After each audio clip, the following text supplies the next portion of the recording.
Hey everyone, this is Jack from the Cardboard Herald, and today we are breaking out the big guns because we have Eclipse. I mean, it's barely hanging onto the table here, and we got 5 quick tips in order to help you play a better game of Eclipse. Second Dawn, First Dawn, any dawn, we got it all. All right, our first tip is to explore early and explore often.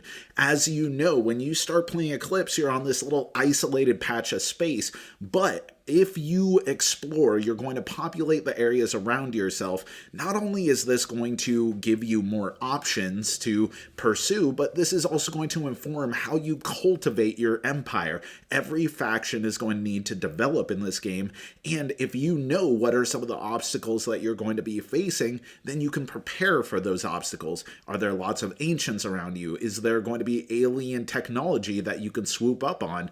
Do you need to focus on your economy? And you can also control choke points, either allowing access for you to get at neighboring opponents or limiting their access into your empire. Exploration informs opportunities. Second, and this may seem so obvious, but win your first combat. Almost anyone's first combat in Eclipse is going to be against an NPC that's in your immediate vicinity. Not only do they protect the juicier spots from a resource perspective, but that's going to give you another combat chip to add to your victory points, and you're going to hopefully get a discovery tile out of it. There's a lot of reasons why you want to do that combat, but I've seen so many people have their games stall out because they only partially commit to winning that. They don't want to commit so many resources and actions and everything, and then they go into the combat and get stomped because this is a dice game.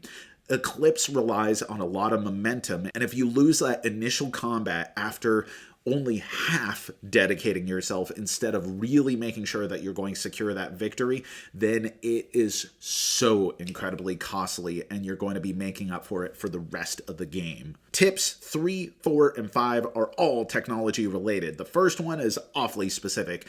Hull, get the improved hull. If improved hull is available and you don't already have it, then get it. Make sure that you have improved hull if you can. It's the most broadly applicable technology that can be researched. It's so easy to outfit your ships and dramatically increases your survivability. I can't tell you how many combats that I've won, not because I had bigger guns to fire, but because I had my ships kitted out with improved hull. You are going to have such a leg up not only over NPCs, but also over your opponents, and so cheap to add to your ship blueprints, you can easily react to really dangerous situations, especially like missiles, by outfitting yourself with a lot of improved hull. Continuing on with technology, consider passing first, even if you have resources to take another action, if it means that you're going to be the first player in the next round and have first dibs of new technology that's out there. Yes, taking advantage of resources that you have now to invest in different things is important,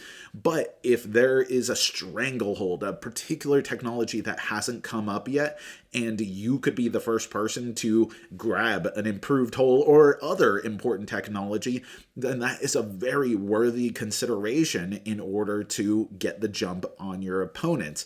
And last, invest in tech trees. Yes, I know it's a big part of the game, but look at the tech trees that are available to you and see if you can build that ladder that makes it so they are much more affordable as you go on. Not only is this going to be a huge source of points at the end of the game by completing each of the individual tech trees, but even just one of those is going to give you so many more options if you invest early in technologies that may not be the most immediately beneficial thing, but will impact the cost of technology as you build and build and build. Resources are so scarce in Eclipse that if you can make it easier for you to get some of those late game technologies by laying the groundwork early, then do it. Invest in your tech trees. And those are our 5 quick tips that anyone can apply to improve their game of Eclipse. If you've applied any of these, then let us know. How did it work out for you? And if you're an Eclipse master, I don't care if it's new dawn Dawn, Second Dawn, whatever. Let us know your own tips that you'd like to share for players so that way they can get their thing on that much better.